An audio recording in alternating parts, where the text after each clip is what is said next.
noches. Buenas noches, Luisa, César, Francisco, buenas noches. Buenas noches. Un gusto que estén acompañándonos en Diálogos Universitarios. Buenas noches a nuestros compañeros universitarios, a quienes nos siguen de cerca estos diálogos que son aleccionadores para todos nosotros.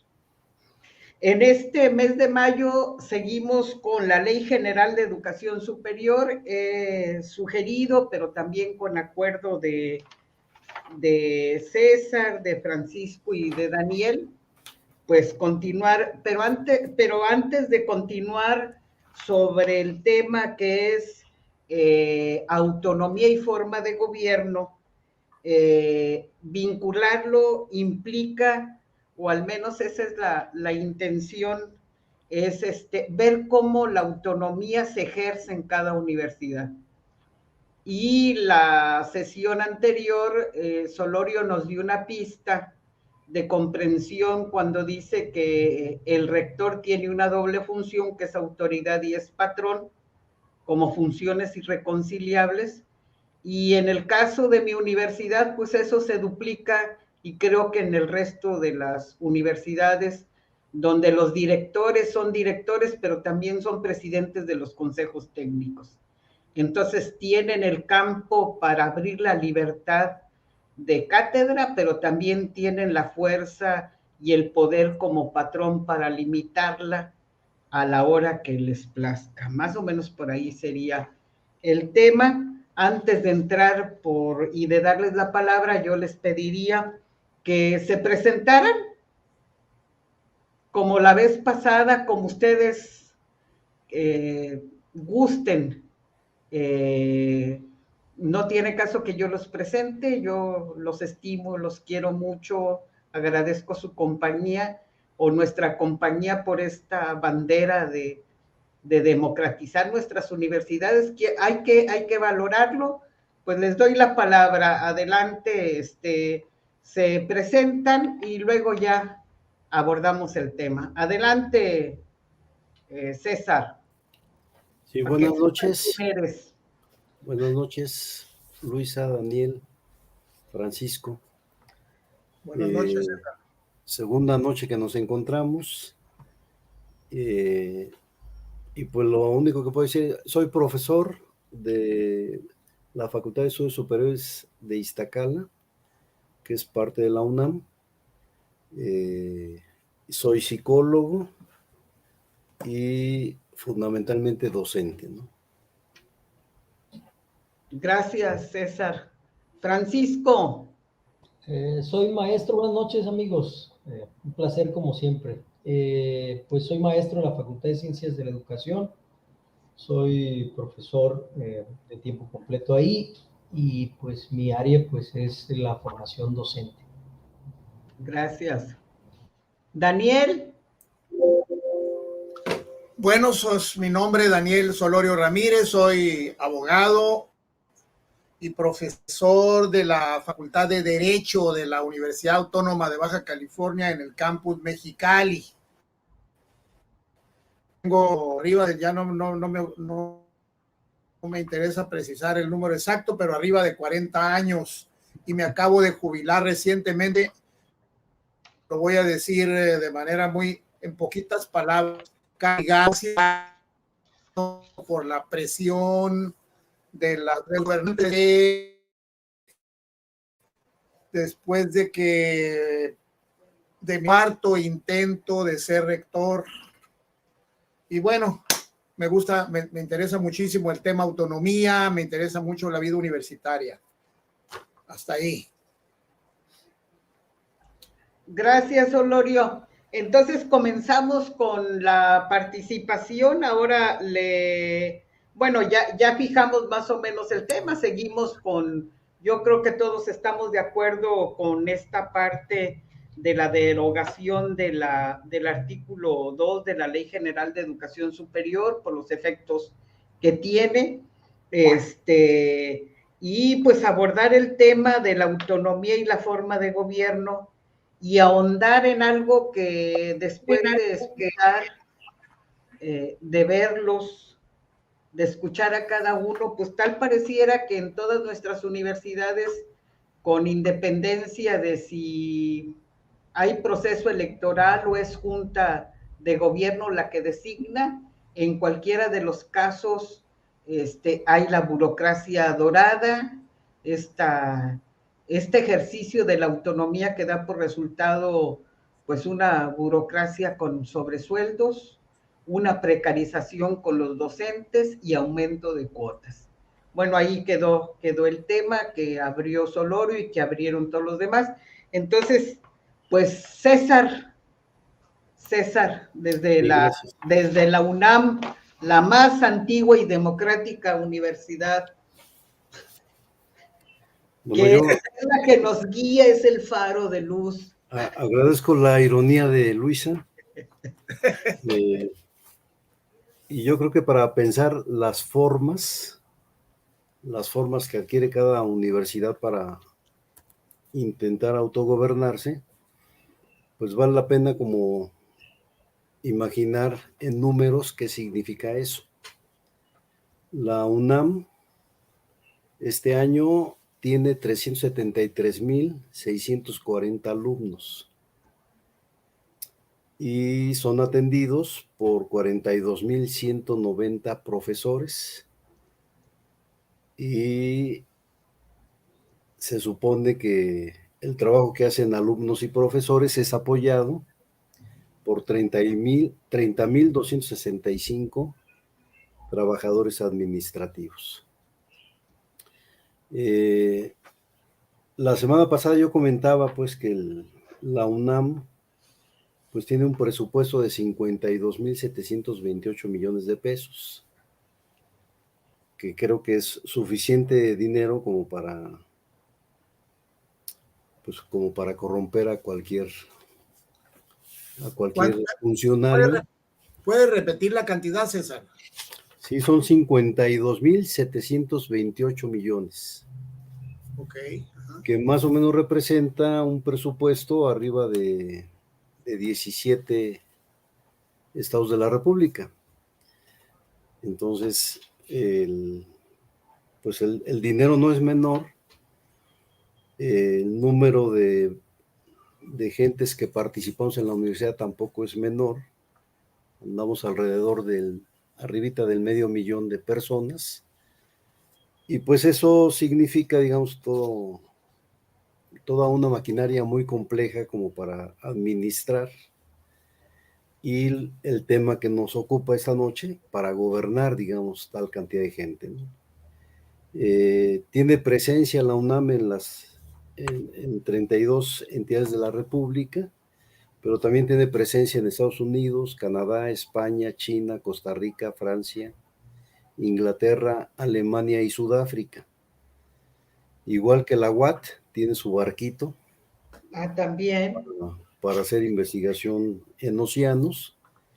Y efectivamente, o sea, yo creo que Luisa a lo mejor lo dice con un poco de broma, pero efectivamente la UNAM tiene una forma de gobierno muy piramidal y en ese sentido muy medieval.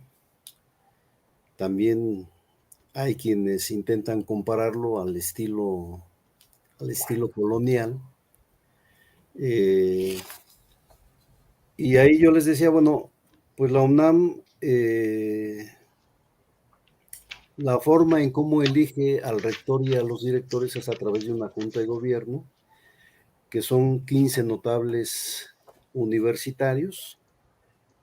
Lo de notables, algunos de nosotros lo ponemos entre comillas,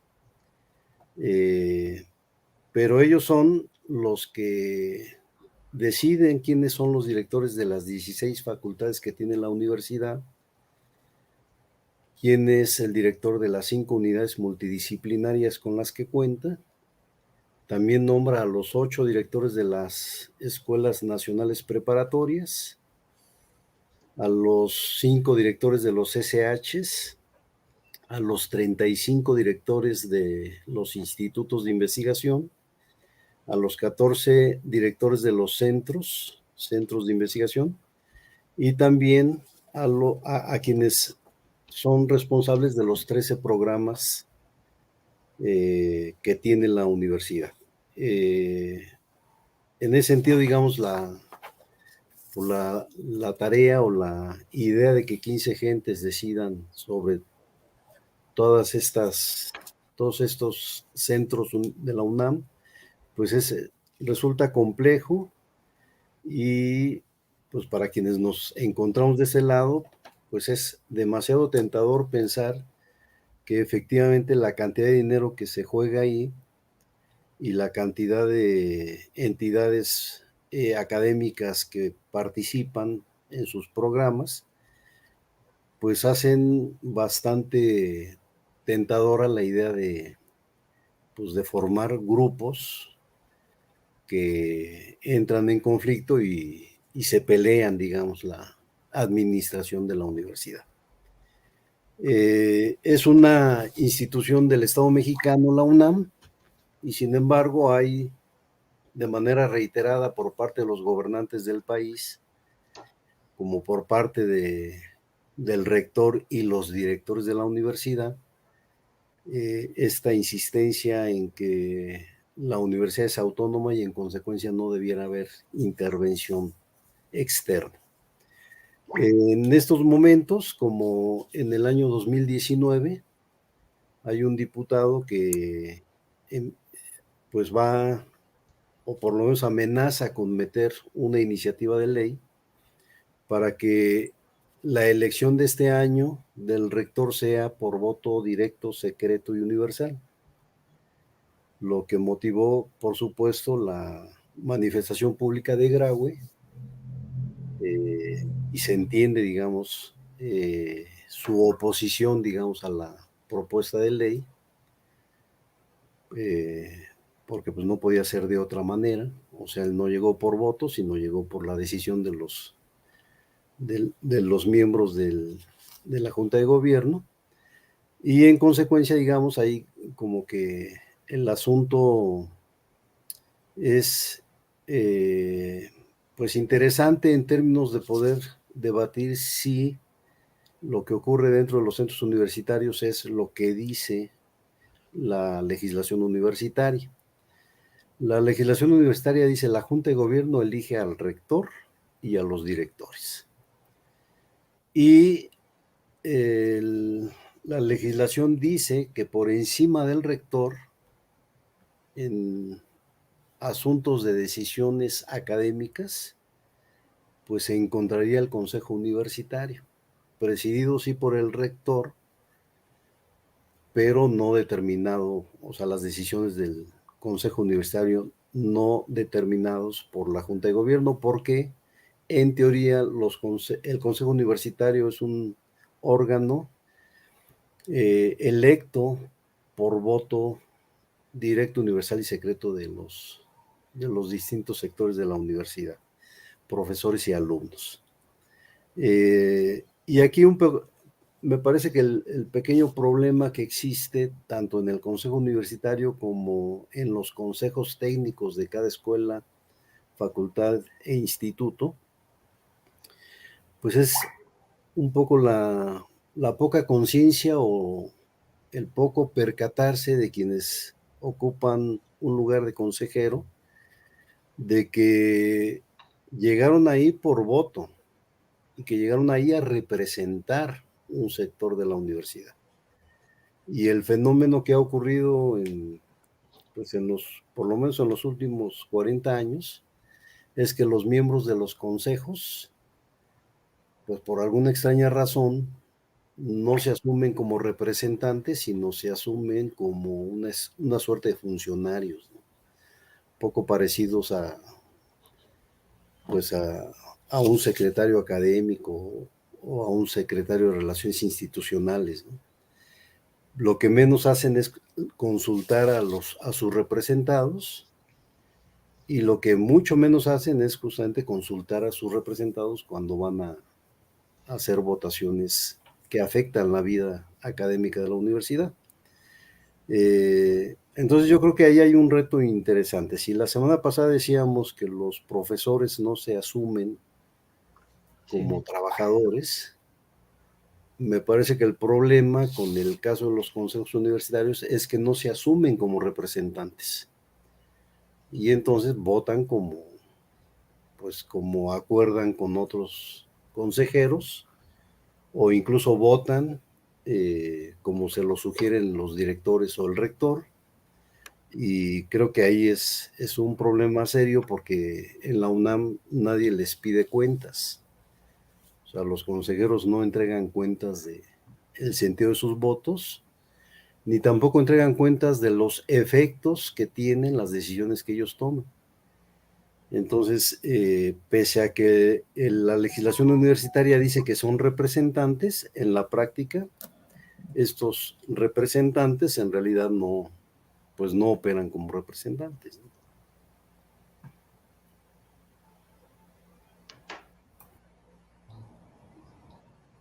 Gracias, César. Le tocaría a Francisco que nos comentara sobre la autonomía y la forma de gobierno de la Universidad Autónoma de Sinaloa, que tiene una tradición distinta a la nuestra y a la de la UNAM. Vamos a ver qué es posible como advertir de novedad. Bueno, buenas noches. Miren, la Universidad Autónoma de Sinaloa pertenece a algo que le podríamos denominar, y así lo comentamos en algún momento con el doctor Norzagaray, en el sentido de que nosotros pertenecemos al cinturón rojo de las universidades. La Universidad Autónoma de Sinaloa, como la Universidad Autónoma de Puebla, como la Universidad Autónoma de Guerrero, incluso como la propia UAM en su momento y la UPN, se les otorgó la autonomía en el marco de un contexto de conflicto social que abrió el periodo de las guerrillas en México. A la universidad se le otorga la autonomía en 1972 de manera ya formal como Universidad Autónoma de Sinaloa. Y ese periodo, abre también el periodo de los guerrilleros en México. Aquí en la Universidad Autónoma de Sinaloa se desarrolla parte de lo que fue la Liga Comunista 23 de septiembre y se impulsa la idea de la universidad fábrica, ¿no? De Camilo Valenzuela, que fue considerado como uno de los impulsores de la tesis de la universidad fábrica. Implicaba pues el manejo de la visión de la universidad como una forjadora de mano de obra para la burguesía nacional. Una serie de conflictos en ese contexto de los años 70 que llevó a la radicalización del movimiento estudiantil. No por los propios estudiantes nada más, sino también se indujo ese conflicto, ¿no?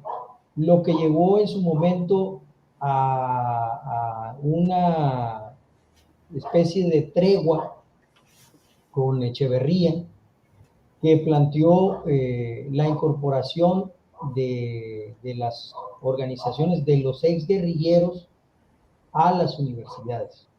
Y este proceso llevó a que las universidades dirimieran sus diferencias los grupos a través del voto universal. Si bien es cierto, de manera formal, nosotros teníamos en los años 70 hasta el año 2006, todavía teníamos el ejercicio del voto y la intención de llevarlo a cabo. En 1996, una década antes del 2006, justo en la rectoría del actual gobernador Rubén Rocha Moya, se retira el voto universal y se plantea el voto paritario, pero en los hechos nunca funcionó. O sea, la inercia del voto directo y universal era lo que definía la elección de los directores de las escuelas, de los consejeros universitarios, y en esta lógica el consejo universitario era paritario totalmente, ¿no? 50% de representación de los estudiantes y 50% de representación de los profesores, con el equilibrio del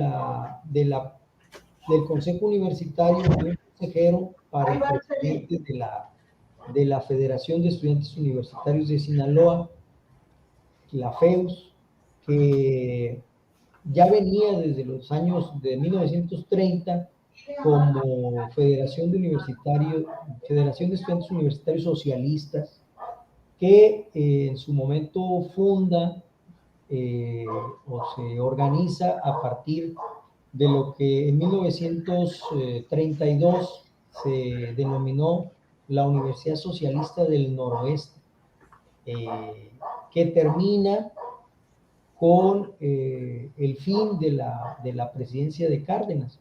O sea, la universidad vive varios procesos y en esos procesos va cambiando de nombre, ¿no? Este último periodo, estos dos últimos momentos de autonomía del 72 con voto directo y después del 2006 la desaparición del voto. En el 2006 se reforma la ley orgánica de la universidad y se retira el voto a los trabajadores, a los estudiantes y a los maestros, el voto directo. Se va el voto a través del consejo, de los consejeros universitarios, ni siquiera de los consejeros técnicos. Existen los consejeros técnicos, pero ellos están para la vida interna de las escuelas. No participan en la elección de los directores. Quienes deciden la elección de los directores del 2006 para acá y del rector es el Consejo Universitario filtrado por una comisión permanente de postulación. Se planteó la desaparición del voto justificando los excesos a los que llegaron las campañas electorales. Sobre todo hablan de las carnes asadas, de las borracheras, ¿no? de la contratación de música, de la interrupción de las clases. Prácticamente la universidad vivía un semestre completo, o un año a veces, ¿no? Metida en el proceso electoral interno. Sin embargo, los críticos de este periodo olvidan que quienes compraban las cervezas y compraban la carne asada, pues eran los directivos de la universidad, no los estudiantes, ¿no? Los estudiantes ¿qué dinero pueden tener para comprar carnes asadas o cerveza, ¿no? Ese periodo, pues yo lo viví siendo estudiante universitario, me tocó a mí el último periodo de votación.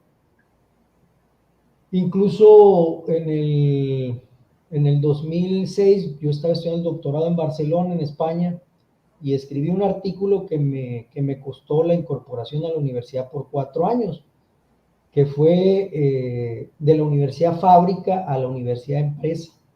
Por ahí debe estar colgado en la red, ¿no? Cómo se instauró la visión empresarial en la universidad. La reforma la llevó a cabo Héctor Melesio Cuen Ojeda, que es a quien se señala como el cacique de la Universidad Autónoma de Sinaloa. Y en ese contexto se estableció la universidad piramidal. Claro, hay que decirlo, todos los partidos políticos votaron por esa ley orgánica en el Congreso del Estado.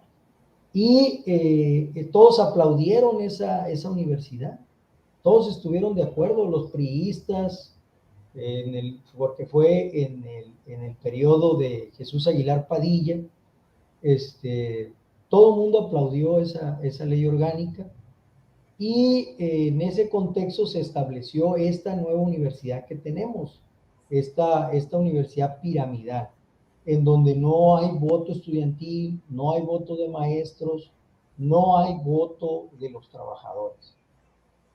Como les comentaba a la plática pasada, a partir del 2018, bueno, de hecho, hubo otros intentos en el 2016, 2015, 2016, hubo intentos de reformar la ley orgánica.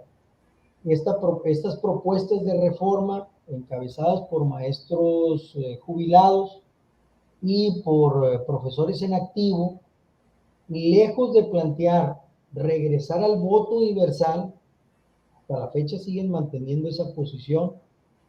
Es la posición más conservadora, que plantea volver a la Junta de Gobierno y que el gobernador nombre al rector. O sea, ir atrás de los años 70, ¿no? Y esta iniciativa es una iniciativa del doctor Guillermo, y hay otras propuestas ahí. Una de esas propuestas es la propuesta que yo presento, como les comentaba, en el 2018, que es volver al voto universal, eliminar la Comisión Permanente de Postulación, pero no hacer campañas. O sea, si esa es la lógica de que en las campañas hay carnes asadas y cerveza, pues no va a haber. ¿Cuál es el problema? De todas maneras, los que compran las cervezas pues son la autoridad universitaria. Ese señalamiento a los estudiantes, pues es hombre, es una manera hipócrita de ofender a la inteligencia. El aspecto central también, desde mi punto de vista, es recuperar la institucionalización del movimiento estudiantil, que esa era la parte más interesante de la ley que teníamos del 70, que era el representante de la organización mayoritaria de los estudiantes es automáticamente consejero técnico. Y el presidente de la organización mayoritaria de los estudiantes es consejero universitario. Y eso le da la paridad con el rector. Ahora no hay un consejo paritario. Además, los consejeros universitarios duran 2 años. Entonces entenderán que no hay un representante por año de los estudiantes. No hay un representante por año de los profesores. Falta nada más que como sucedió en el 2017, que sí se hizo una reforma de la ley orgánica, pero para reelegir al director y reelegir al rector. Se puede reelegir el rector. Entonces, de un periodo de 3 años de un director pasa a 6 años. Y de un periodo de 4 años de un rector pasa a 8, pero sin la votación de los universitarios. Basta que el rector diga que quiere reelegirse para que el consejo universitario lo evalúe.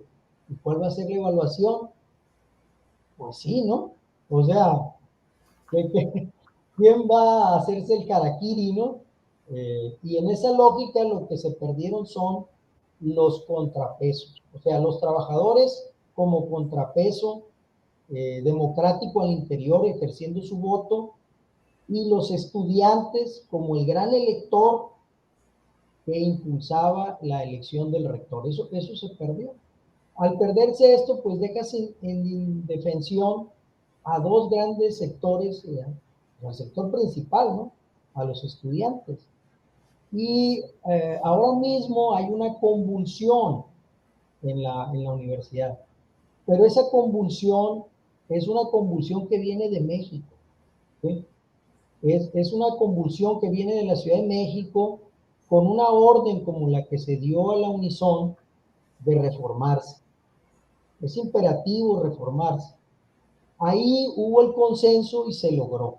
No una reforma, como dije en la plática pasada, con voto universal, pero sí eliminando la Junta de Gobierno, ¿no? Es interesante que ellos nos platicaran al respecto. Acá con nosotros se planteó la intención, pero ¿qué fue lo que pasó? Por eso les decía yo, afuera de la plática, fuera de cámaras, dirían, ¿no? que de lo que se trata en estos momentos son de amores perros, o sea, no hay pleito ahí. Hay una trampa. El grupo de Morena, encabezado por el señor gobernador, que fue rector, que en distintas ocasiones ha dicho que él felicitaba a Héctor Melesio Cuen Ojeda por haber eliminado el voto estudiantil y que él también lo hizo, ¿no? Lo aplaudía. Ahora nos aparece como el demócrata que quiere el voto estudiantil de los trabajadores. No porque él quiera, porque lo hemos obligado, ¿sí? Porque hay un movimiento universitario que lo ha obligado a él y al presidente de la República a entender que nosotros pertenecemos a las universidades del cinturón rojo, del cinturón popular. Nosotros no somos una universidad que venga con la tradición de la UNAM. Nosotros rompimos con la tradición de la UNAM y tuvimos por lo menos más de 30 años con voto universal, con voto directo, ¿sí? Y esa tradición de universidad popular, de democracia popular, es la que a nosotros nos da estabilidad democrática, ¿sí? Lo demás, lo que genera, pues son abusos, son agravios, son agresiones en contra de la comunidad universitaria. Y en este contexto, para hacerle un favor a la burocracia universitaria, promueven la Ley General de Educación Superior del Estado de Sinaloa con un artículo pretextual, el artículo 69, que plantea que la fiscalización de los bienes, de los ingresos de la universidad, también serán fiscalizados, no solamente se le llama, de hecho tengo el artículo, eh, la Secretaría de Administración y Finanzas del Estado también fiscalizaría, ¿no?, los recursos de la universidad, no solamente la federación. En su apartado 8 dice, si me permiten se los leo: los recursos federales transferidos a las instituciones públicas de educación superior estarán sujetos a la fiscalización de la Auditoría Superior de la Federación, conforme a la Ley de Fiscalización y Rendición de Cuentas de la Federación, como lo determina la Ley General. Hasta ahí es lo que hasta este momento se hace en la universidad. La Auditoría Superior de la Federación fiscaliza los recursos de la universidad, pero además se añade la fiscalización y rendición de cuentas de los recursos públicos estatales y municipales se sujetarán a lo dispuesto a la ley y disposiciones aplicables, correspondiendo a la entidad de fiscalización superior de la legislatura local respectiva, dotada de autonomía técnica y gestión, ejercer las atribuciones que aquella establezcan. La fiscalización de los recursos públicos que ejerzan las instituciones de educación superior a las que la ley otorga autonomía deberán realizarse con pleno respeto a esto. Ese es el conflicto de la Ley General de Educación Superior del Estado de Sinaloa, que no se encuentra en la Ley General de Educación Superior, no se le puso de México, simplemente la Ley General de Educación Superior. Este conflicto por la fiscalización de los recursos es lo que genera el problema. Pero ese problema, lejos de beneficiar a los universitarios, beneficia a la cúpula administrativa de la universidad.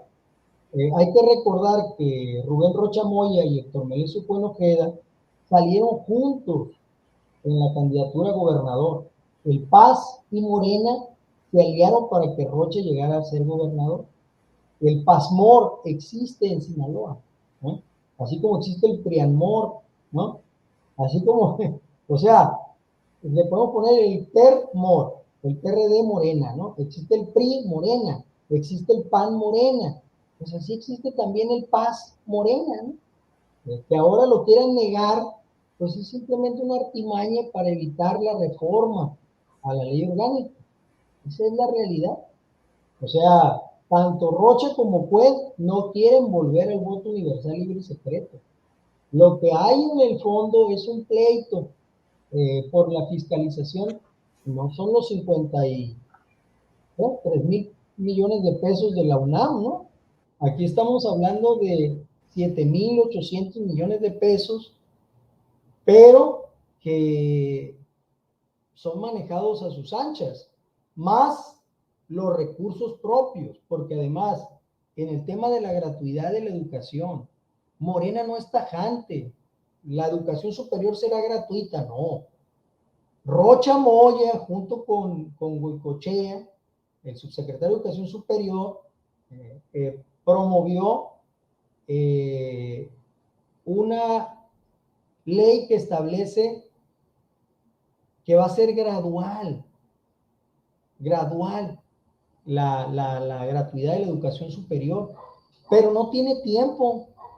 En la Ley General de Educación Superior y en la Ley General de Educación del Estado, Superior del Estado de Sinaloa, no dice cuándo, dice de manera gradual, al, al X tiempo, ¿no? Al infinito. Y eso también es parte, con todo respeto, ¿no? Para ustedes, porque pudiera sonar un exabrupto, ¿no? Es Este, parte de la traición de Morena a los universitarios. O sea, a nosotros nos dejan colgados de la brocha. Además nos mandan a luchar contra los señores feudales con las uñas. Nos mandan al Poder Judicial y el Poder Judicial, hombre, si no le hace caso al presidente, se ríe de él. ¿Por qué nos va a hacer caso a nosotros, no? Lo que ha pasado es que el Poder Judicial, a través de las demandas, de los agravios de los trabajadores, de estos 600 trabajadores que yo les digo de la purga del 2006, porque la ley orgánica se impuso, la eliminación del voto se impuso a sangre y fuego, corriendo a 600 trabajadores de la universidad. A mí me exiliaron, a mí me corrieron. Yo siendo estudiante perdí una maestría por enfrentarme a esa situación. Me fui a un doctorado directo a Barcelona. Pero ellos, los que pactaron con el panismo, con Fox, esto se dio en el periodo de Fox, aquí de Millán y Jesús Aguilar Camilla. Francisco, Ahora aparece como los demócratas. No, no es así. si quieres, Francisco, todo lo que sería como gratuidad, precarización, lo vamos a ver en la siguiente sesión, o sea, centrarse para ampliar y ahondar. Si te parece, para que Daniel Solorio tome la palabra de autonomía y forma de gobierno de la Universidad Autónoma de Baja California, que la conoce perfectamente bien. Me gustaría, Solorio, que pudieras insistir, bueno, este enfoque que tienes sobre los efectos de esta dualidad de funciones. A lo mejor son irreconciliables. Vuelvo a plantear este asunto del fin universitario de libertad de cátedra, que es común a todas las universidades y la fracción séptima del tercero, pero también tienes el problema del donde hay elecciones, como el caso de la como la UNAM, donde está César, donde hubo elecciones y ya no hay con Francisco, y en Baja California igual, pero tenemos en común, o sea,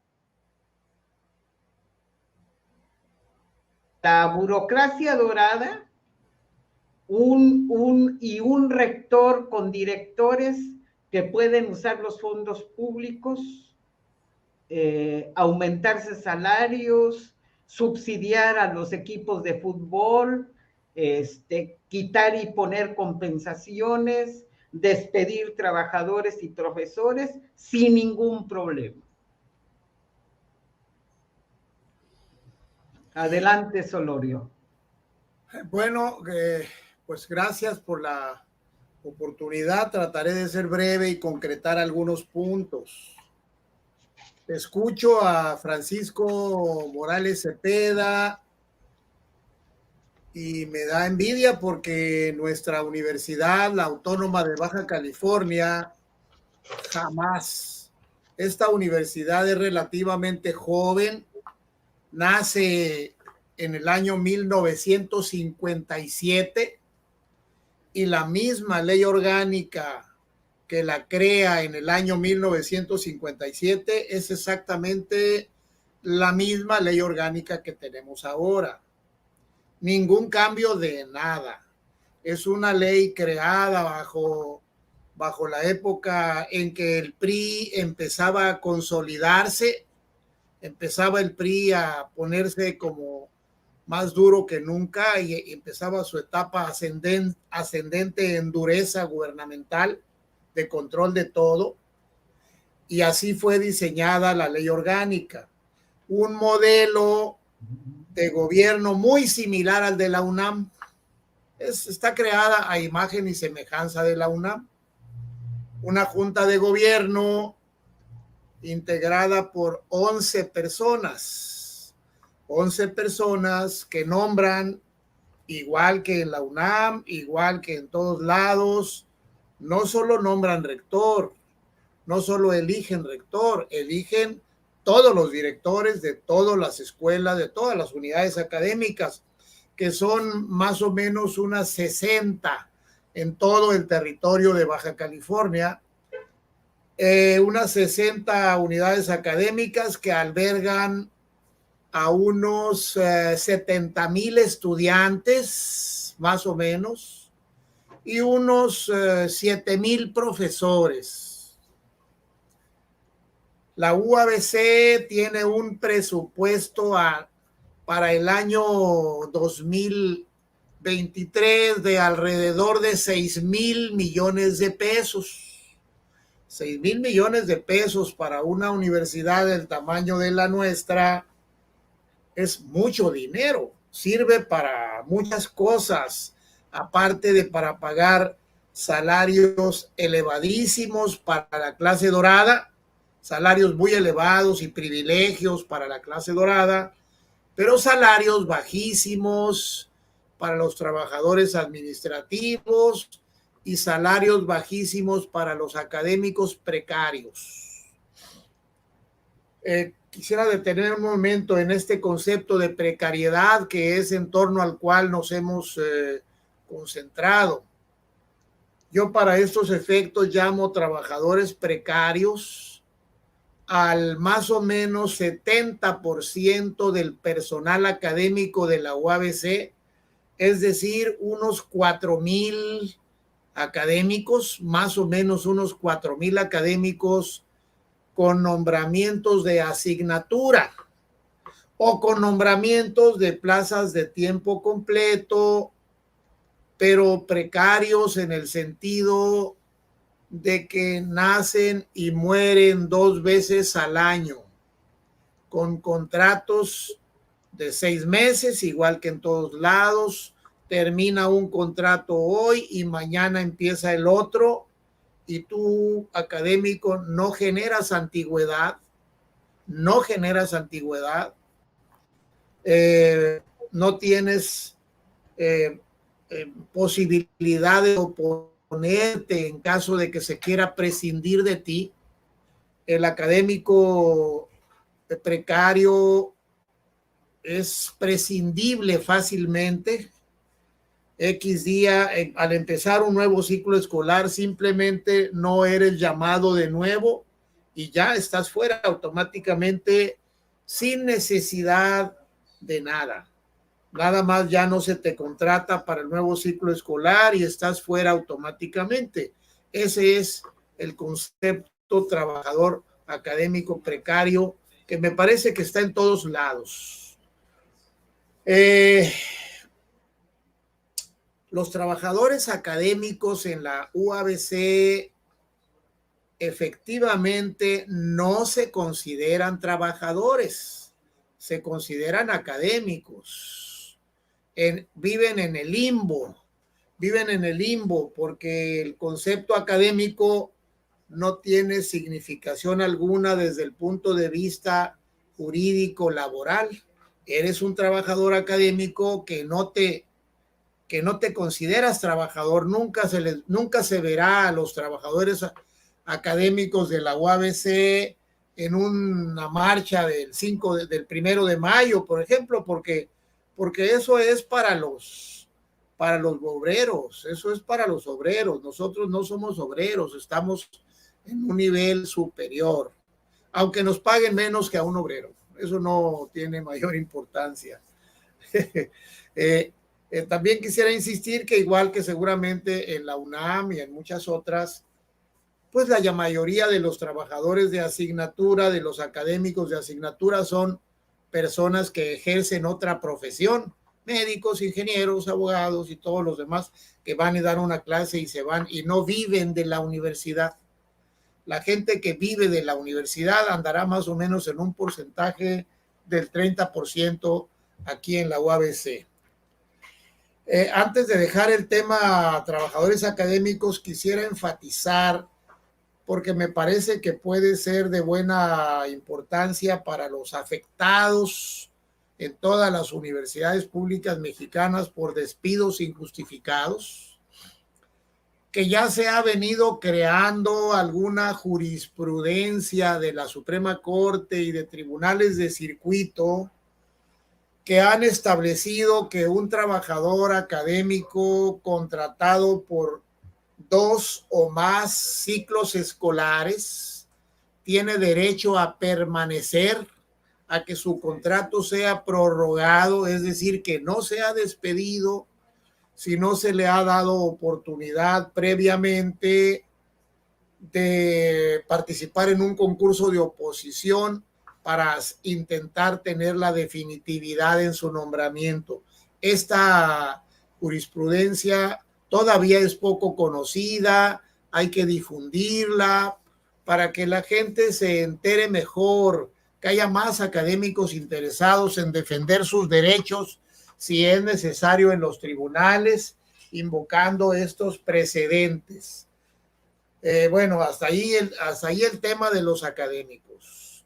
Me voy al artículo 2 para enfatizar, perdón, antes de irme, subrayo lo que me pidió Luisa. Los académicos, los trabajadores universitarios, tenemos en los rectores un personaje doble, un personaje con doble personalidad. Número 1, tenemos a la cabeza del gobierno universitario. Y cuando digo gobierno me refiero a ese grupo de personas que autorizados por la Constitución y la ley pueden crear normas jurídicas, crear reglamentos, crear estatutos con los que controlan la vida de los universitarios. Y de esa manera los rectores a través de los consejos universitarios crean el estatuto general, el estatuto escolar, el estatuto del personal académico, el estatuto de lo que ustedes quieran, que son auténticas leyes. Es decir, son gobernantes. El consejo universitario y los rectores son gobierno y tienen capacidad para imponer sus decisiones a todos los miembros de la comunidad académica. Por un lado son gobierno, pero por otro lado, frente a sus académicos son patrones. Son patrones. Yo que vivo en Baja California, tengo aquí una gobernadora y ya sé cuáles son las facultades que tiene la gobernadora respecto de mi persona. Pero la gobernadora no es mi patrón, para nada. La gobernadora no es mi patrón, pero si soy un trabajador académico en la universidad, el rector es mi gobernante, pero también es mi patrón y por tanto me puede expulsar de la comunidad académica, ¿verdad? El rector me puede expulsar de mi comunidad académica con una carta de despido, con una simple carta de despido o sin carta de despido, me puede echar de la universidad en su carácter de patrón. El patrón, igual que lo puede hacer con la misma con el mismo poder o peor poder que el que usa el gerente de un mercado o de una tienda de abarrotes o de una fábrica de tornillos o el gerente de una maquiladora. El patrón ejerce el poder que le da la Ley Federal del Trabajo y el artículo 123 constitucional sobre todos sus trabajadores. Es decir, somos trabajadores del rector, somos empleados de los rectores, somos empleados de los directores de unidades académicas y ellos son nuestros patrones. Eso les da un poder gigantesco sobre los académicos. Por eso hay tanta docilidad. En la UABC, yo sé que no en todas y no en igualdad de circunstancias, pero en la UABC hay un clima de miedo, un miedo paralizante entre los académicos de la UABC, porque ante la precariedad laboral que hay en todos lados, la escasez de trabajo, muchísimos académicos lo que quieren es conservar sus horitas de clase, sus 4 o 5 horas o 10 horas o 12 horas semanarias, o su tiempo completo o su medio tiempo, porque les representa algún ingreso. Y por eso no hay ni siquiera pensamiento político alguno expresado libremente. La UABC es una institución universitaria donde impera, no quiero decir la ley del terror, no quiero decir ley del terror porque suena terrorista, pero hay una enorme docilidad del personal académico y no se ha creado conciencia alguna. Hubo una época, la intervención de Francisco me hizo recordar una época hace 40 años, más o menos un poco más de 40 años, en que hubo un conflicto fuerte dentro de la UABC, pero conflicto fuerte que se resolvió por la fuerza, y que dio lugar a que aproximadamente 300 académicos hayan sido corridos, expulsados de Baja California, golpeados, sus automóviles incendiados por la rectoría apoyada por el gobierno del estado. La policía estatal detenía a los académicos y los expulsaban del territorio de Baja California a los dirigentes golpeados. Es decir, se implantó un clima de terror paralizante. Y así, ese clima de terror paralizante se introyectó en las venas, en la sangre de la institución, y parece que la vamos heredando unos a otros. Los profesores nuevos llegan igual que los de hace 20 años. Es un clima antidemocrático, absolutamente antidemocrático, donde a la gente no le gusta ni siquiera hablar de democracia. La palabra democracia es una mala palabra en los pasillos, en los corredores, en los salones de clase, en las aulas de nuestra universidad. Es una universidad derechista. Todo esto tiene también una explicación. En Baja California, el PAN ganó las elecciones en el año 1989. Y cuando un estado ha sido gobernado por el panismo por 30 y tantos años, uno se da cuenta de que ser gobernado por el panismo más de 3 décadas no es en vano, para nada, no es en vano. Las formas, los procedimientos, las creencias religiosas se cuelan a los salones de clase, se meten a las aulas universitarias, se meten en la mente de los académicos y de los directivos. No es nada extraño. No, nada extraño es que cuando empiezan las clases, en algunos momentos hemos tenido rectores que invitan al obispo a abrir los cursos, a la apertura de cursos, o que los obispos van o los sacerdotes van a bendecir salones de clase. Eso parece un cuento de la época medieval, pero se vive constantemente en nuestra universidad. Nada de extraño tiene que tú vas caminando por los pasillos y te encuentras con compañeros académicos que te saludan y te bendicen, que al saludarte te dan la bendición. Que Dios lo bendiga, maestro, que Dios lo bendiga, bendiciones para usted y su familia, Dios quiera que todo que vaya bien en su vida, ese tipo de expresiones que a mí me gusta mucho oír me gustó mucho oír de mi madre, o me gusta oírlo de mi esposa o de mi hija, pues que te lo diga un compañero académico, es erizante, eriza la piel. Pero bueno, ese es el ambiente en nuestra derechista Universidad Autónoma de Baja California. Me voy en unos momentos al artículo segundo, párrafo final, por cierto. El artículo segundo, en toda su primera parte, repito, es absolutamente inútil. No dice nada que tenga ninguna novedad, porque no hace sino repetir lo que ya está en el artículo tercero, fracción séptima de la Constitución. No es ninguna novedad.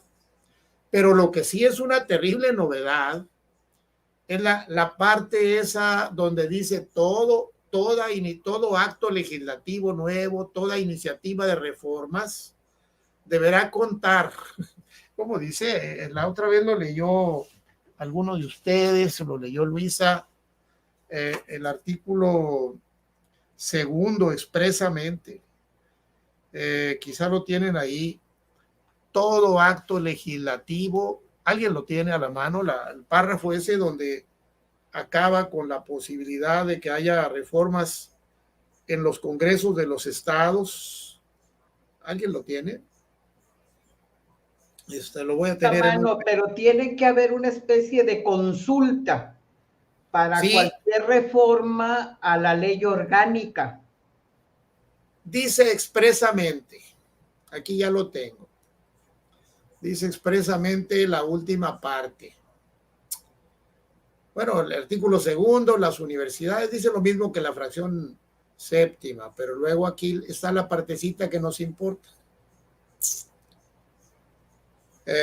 Cualquier iniciativa o reforma, por cierto, gramaticalmente muy mal escrito, cualquier iniciativa o reforma a las leyes orgánicas referidas deberá contar con los resultados de una consulta previa. No dice si los resultados de la consulta previa tienen que ser favorables a que sí se reforme o simplemente hay que cumplir con el requisito de la consulta previa, con los resultados de una consulta previa libre e informada a su comunidad universitaria, a los órganos de gobierno competentes. ¿Quiénes son los órganos de gobierno competentes? Competentes para consultas, ninguno. No existe ningún órgano de gobierno en las universidades competentes para cosas que tengan que ver con consultas. Y luego dice competentes. Se me borra.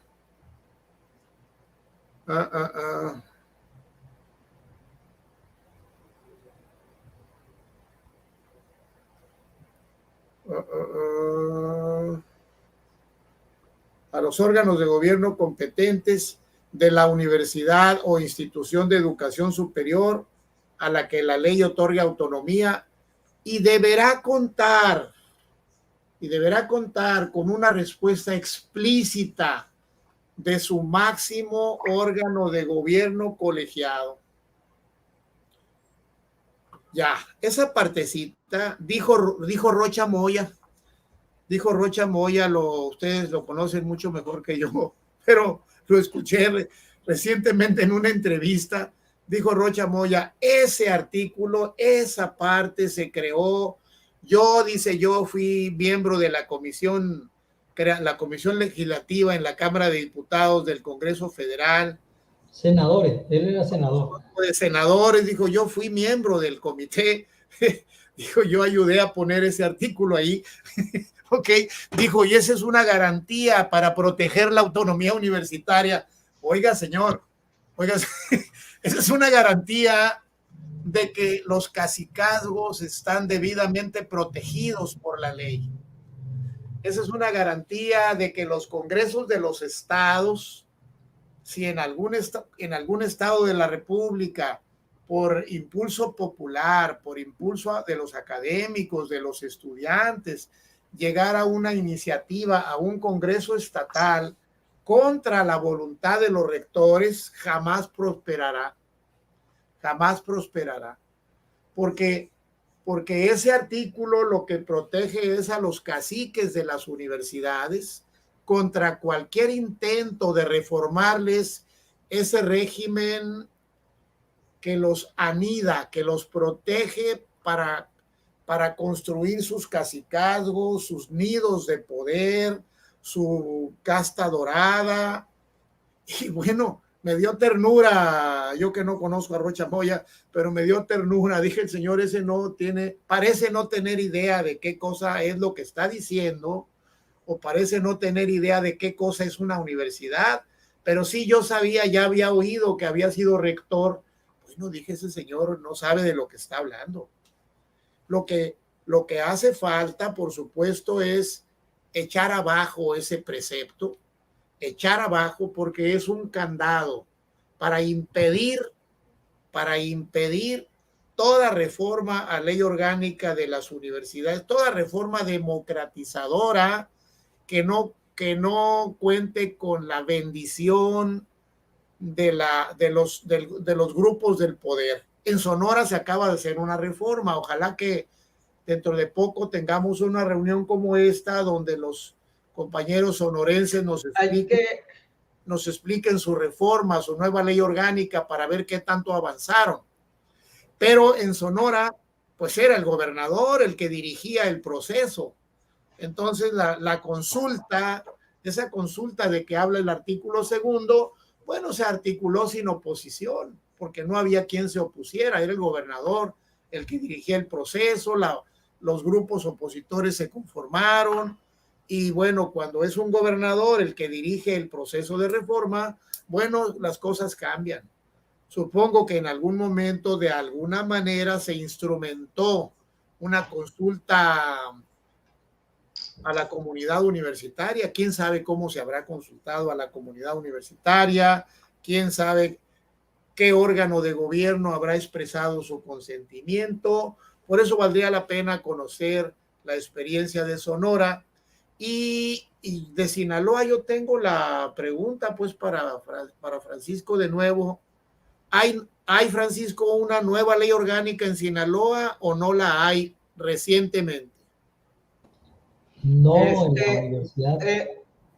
Antes de responder, yo le quería también pedir a Francisco que si nos puede mandar o dar a conocer la ley de educación superior de Sinaloa, a la que te referiste, porque en el caso de Tamaulipas no ha habido ninguna, el Congreso del Estado no ha tenido a bien incorporar dentro de las materias legislativas a la Ley General de Educación Superior.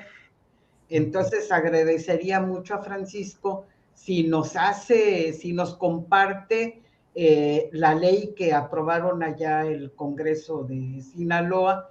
Y en el caso de Solorio, habría que buscar, Solorio, entre todos, un compañero de Sonora para que nos pueda acompañar. Si Francisco tiene un amigo, un conocido, profesor, cualquiera de César, Daniel, que lo podamos invitar a diálogos universitarios en la próxima sesión para que nos pudiera comentar. Bueno, miren, vamos, ya nos pasamos de tiempo, pero no importa, espero que nada más el auditorio, así como hemos tenido mucho. Las masas de académicos están casi golpeando aquí el Facebook. que decimos, le doy la palabra para finalizar con un resumen a Francisco, luego a Daniel y cerramos con César. ¿Les parece? Bueno. Adelante, Francisco. Mira, maestro Daniel, no hay cambio en la ley orgánica de la universidad. La universidad entró en un proceso legislativo desde el 2018. Bueno, el Congreso del Estado, con mayoría de Morena, entró en un proceso legislativo, pero lo frenó sistemáticamente. En ese momento Rocha era senador y no le convenía pelearse con Cuen porque se iba a hacer el pasmor, ¿no? Ya una vez ganando la gubernatura y con la mayoría en el Congreso, abren el proceso, pero lo estancan ellos mismos. Esta Ley General de Educación Superior del Estado de Sinaloa entrampa el proceso, genera un conflicto y permite que la universidad se ampare. Sí, permíteme tantito, ¿por qué lloras? Ya voy para allá. Ahorita la infancia no compare. Estamos en la cámara, ya voy a terminar. Y en esto concluye con una situación sencilla. Al buen entendedor, pocas palabras. Yo me conflictúo contigo para que esto no avance, esperando que venga la definición del candidato a la presidencia de la República, ¿sí? Y que ahora se adelanta para el mes de agosto, y entonces la presión se hace más fuerte. Esta presión, pues, como todo drama, ¿no? Como todo amor perro, pues tiene que tener algo de verdad, ¿no? Como si sí nos estuviéramos peleando, ¿no? Y entonces hay demandas de por medio, hay todo un drama, y yo lo que he insistido es, incluso el propio Rubén Rocha Moya dice que ya no toma chocolate, porque cada vez que se ponen de acuerdo van y se reúnen al restaurante del maestro Cuen y toman chocolatito, ¿no? Eso es lo que pasa, ¿no? Toman chocolatitos. Yo le digo, va a haber chocolatitos. Se pelean y se vuelven a poner de acuerdo y vuelven a confrontarse, pero el tiempo está corriendo, pues, y la elección del presidente de la República, del candidato de Morena, ya los alcanzó. El proceso está parado porque no hay voluntad de parte del gobernador, como bien lo dijo Daniel, para reformar la ley orgánica. Ese es el problema, ¿no? Y en realidad no existe. ¿Cómo lo lograremos? Volver a la escala nacional, volver a presionar en la escala nacional, porque eso es lo que permitiría que el proceso de reforma en la Universidad Autónoma de Tamaulipas y el proceso de reforma en la Universidad Autónoma de Sinaloa se diera, amagando con reformar la ley orgánica de la UNAM. Y entonces sí ver si podemos impulsar un movimiento democratizador en la UABC, en donde ustedes tienen un personaje de aquí de Sinaloa que controla el área económica de la UABC, que es Santos López Leiva, que huyó de aquí en el enfrentamiento entre Cuen y él por la rectoría de la universidad. Y allá fue y se refugió, y a mí me dicen que no es muy democrático, que es de los grupos de la casta divina y es rochista. Él era rochista, era el candidato rector de Rocha. ¿Cuál es su nombre, Francisco? Santos López Leiva, el doctor Santos López Leiva. López Leiva, voy a averiguarlo bien. Porque ahí en el área de economía, ¿no? Pero otros compañeros sinaloenses que están ahí me dicen, no, democrático no es. O sea, habemos sinaloenses democráticos, pero también hay como todo. La Bastida, ¿no? No puede, ahí en la UNAM, el grupo de la Bastida, no creo que sea democrático. Es al que pertenece el subsecretario de Educación Superior.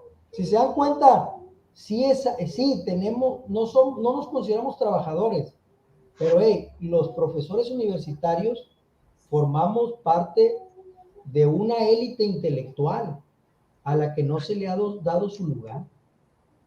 Yo no quisiera dar ese nombre de élite intelectual, pero tenemos los hilos de los contactos y sabemos que es en corto el conflicto, es en corto. El primer nombre de López, Leiva es, ¿cómo se llama? Que me extendí, No, ya nada más el nombre de López Leiva, ¿cuál es su nombre inicial? El doctor Santos López Leiva. Ok, bueno, voy a preguntar rápido. Muy bien. Bueno, pues nos falta César, ya no lo hemos dejado hablar. César. Ajá. Adelante, César. No, yo soy entretenido. Solorio te dio todo tu tiempo para ti. Bueno, yo solamente comentar un par de cosas. En efecto, se dice que en las universidades habita la inteligencia de la nación. Y lo que comentaba Francisco sobre el cinturón rojo, ahorita me estaba acordando que no tiene ni 3 meses que charlando con el Camilo, justamente lo que andan haciendo ahora todavía los sobrevivientes, los pocos que quedan, pues es justamente replanteando la tesis de la Universidad Fábrica. Por varias cosas que yo les escuché y que además creo que en cierto sentido tienen razón. No solamente se habla, digamos, de esta vinculación perversa entre la universidad y la política, o los políticos, no solamente se dice que hay un uso perverso de los recursos asignados a las universidades públicas, sino a estos de la Liga Comunista les he escuchado decir que si algo tienen las universidades públicas es justamente que han mostrado su rotundo fracaso y que, lo voy a decir así, a ver si la próxima semana pudiéramos comentarlo más ampliamente, pero nos acusan de que ahora nosotros somos los enemigos del pueblo, porque nos hemos dedicado a expropiar pedazos de la realidad nacional.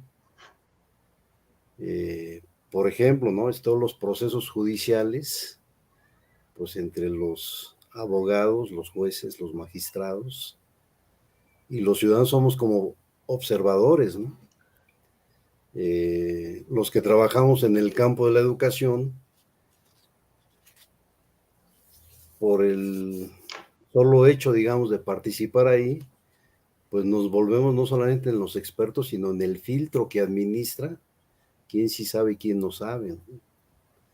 Y ahora que está de moda este asunto de la conservación y el asunto de las especies y demás, pues no dejo de pensar en los biólogos, los veterinarios, los que se han agandallado el espacio de la vida silvestre, ¿no? Desde la expertise o desde la supuesta expertise. Y sí me ha tocado ir a creadores que dicen que los expertos no son sus aliados, sino son sus enemigos, ¿no? Yo me eché una bronca no tiene muchos años, en la época de Fox, cuando se quería legislar en materia de salud mental con el tema de trastorno por déficit de atención e hiperactividad, porque querían meter en la ley la posibilidad de que los profesores, las enfermeras e incluso los trabajadores sociales pudieran prescribir al niño diagnosticado con TDAH medicamento. Y las farmacéuticas ya hacían cuentas, ¿no? de cuánto dinero iban a ganar. Es decir, pero yo creo que esa es una de las cuestiones que me parece que el asunto de la autonomía ha gestado. Núcleos de expertos que se creen dueños del tema y que se han dedicado a expropiarle ese pedazo de realidad al pueblo. Y yo sí creo, o sea, escuchándote, Francisco, o sea, creo que ese es un pendiente histórico, de volver el saber al pueblo. Porque sí, efectivamente los profes no solamente no se creen trabajadores, se creen los dueños del conocimiento.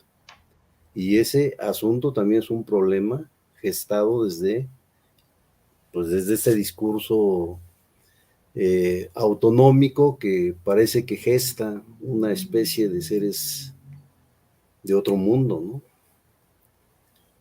Pero seres de otro mundo que conquistan este mundo, ¿no?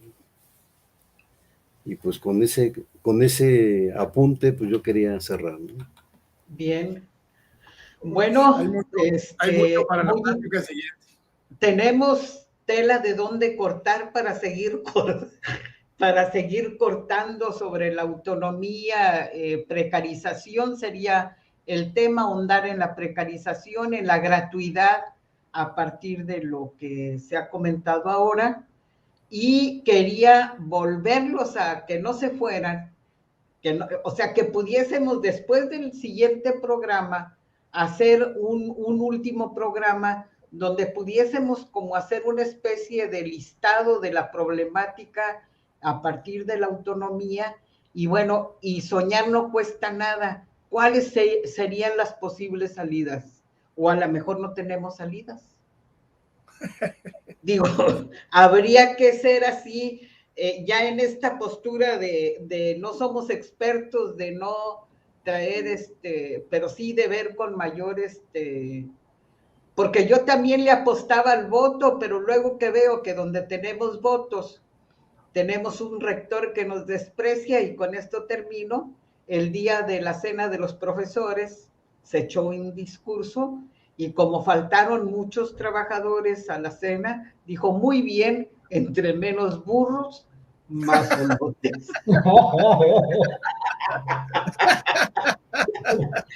Entonces, por un lado tienes al académico que cree que no es trabajador, que es académico, que es élite, que es experto, y por el otro lado tienes al rector, patrón, gobierno, que te trata como lo que tú no asumes que no eres, o sea, burro, sí. Olotes, o sea, pero bueno, Luisa, ofrezco hablar con Juan Díaz Hilton para lo de Sonora. Tengo su número, sí. Yo lo puedo localizar y lo pongo en contacto contigo. Ahí agrégalo al grupo de WhatsApp, Solorio. Yo creo que ya está, pero yo le hablo y lo comunico contigo. No, a este grupo de diálogos universitarios. Ah, ¿cómo no? Claro que sí. Le hablo mañana, sí. Y le pido que me permita ponerlo ahí y ya hablamos. Bueno, entonces agregamos a Sonora para tener una idea más clara de los fracasos de la autonomía. Ya no sabemos si hay que pelear. Yo tenía el eslogan de vamos por la segunda autonomía. Después de estas charlas estoy pensando ¿cómo qué? Bueno, pues tenemos que hablar de autonomía, ¿no? Y tenemos que invitar, tenemos que oír a Luis Bueno. Él trae un concepto muy interesante que llama autonomía feudal, que va un poco más allá de lo que en un primer momento uno entiende por la expresión misma. Creo que también valdría la pena oírlo. Irlo planteando. Bueno, claro pues sí. Muy agradecido, nos saludamos, nos despedimos. Buenas noches a todos, muy agradecida con todos. Buenas noches. Buenas noches. Buenas noches. Buenas noches. En esta contienda electoral, recuperemos la esencia de nuestra universidad. Verdad, belleza y probidad. Autonomía, excelencia y gratuidad. Voto por Luisa Álvarez será primera candidata independiente, activista, investigadora y docente, mujer honrada, entrona y valiente. Sufragio efectivo, no a la imposición.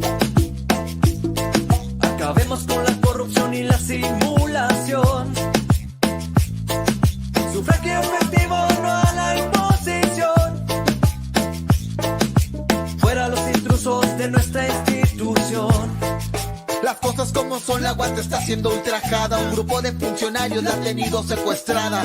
Es tiempo del cambio, el momento es ahora. Estudiantes y maestros juntos haremos historia. Vamos bien unidos, esta es nuestra fortaleza. Es tiempo de las mujeres, juntos haremos proezas. Llegó la hora que en la UAS haya una mujer rectora.